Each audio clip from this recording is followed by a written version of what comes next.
এই যে আপনাকে বলছি ভিডিওটা অন করে কোথায় যাচ্ছেন? ভাবছেন সময় নষ্ট হবে, নেতাদের মতো জ্ঞান দেবো? আরে আমি নেতা নয়। আর নেতাদের মুখ থেকে যদি জ্ঞান না বেরিয়ে চাল গম বেরোতো তাহলে কতই না ভালো হতো, সবাই পেট ভরে খাবার খেতে পেত। আমি জানি আপনি এখন ভাবছেন তাহলে আমি কে।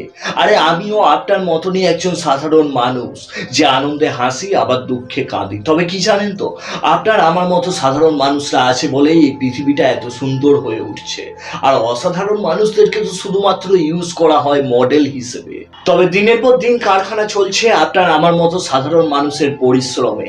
একটা ইটের উপরে আর একটা ইট বসিয়ে বড় বড় বিল্ডিং তৈরি হচ্ছে সাধারণ মানুষের পরিশ্রমে। সারাদিন গাড়ি চলছে যাতে ঠিকঠাক সময়ে ঠিকঠাক জায়গায় ঠিকঠাক জিনিস যেতে পারে, আর সেই গাড়ি চালাচ্ছে আপনার আমার মতো সাধারণ মানুষেরা। তবে কি জানেন, একজন কারখানায় কাজ করা শ্রমিক, সারাদিন পরিশ্রম করা একজন ড্রাইভার, আর নিজের ক্ষেতের ধান শহরে বেচতে গিয়ে পর রাতে বাড়ি ফেরার বাস না পেয়ে পর ফুটপাতে শুয়ে থাকা একজন কৃষক, এরা সবাই কিন্তু আপনার আমার মতো সাধারণ।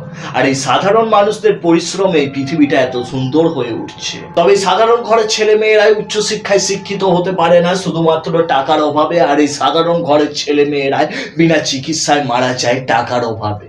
আবার অপরদিকে হাজার হাজার কোটি টাকা ঋণ পেয়ে যায় অসাধারণ মানুষেরা, কিন্তু তাদেরকে সেই ঋণের টাকা শোধ করতে হয় না, কারণ সেই ঋণের টাকা সরকার তুলে আমাদের কাছ থেকে।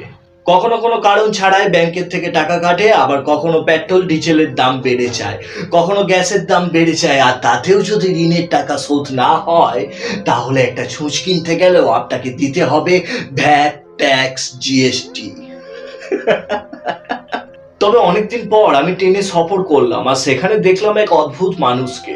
আমি দেখলাম উনি ট্রেনের সিটে বসে আছেন আর ওনার ব্যাগটা মাথায় তুলে রেখেছেন। আমি জিজ্ঞাসা করলাম, দাদা ব্যাগটা মাথায় তুলে রেখেছেন কেন? উনি বললেন, ব্যাগটা যেহেতু আমার সেহেতু তাকে ঠিকঠাক রাখার দায়িত্বও আমার। ওনার কথা শুনে এটা বুঝতে পারলাম, যদি সবকিছু ঠিকঠাক করতে হয় তাহলে মাথায় ব্যাগ তুলে মাথার প্রেসার না বাড়িয়ে মাথার থেকে ব্যাগটা নামিয়ে এটা দেখুন আপনি যেখানে যেতে চাইছেন সেখানে ট্রেনটা যাচ্ছে তো। যদি যায় তাহলে ঠিক আছে, আর যদি না যায় তাহলে ট্রেনটা চেঞ্জ করুন, জীবন পাল্টে যাবে।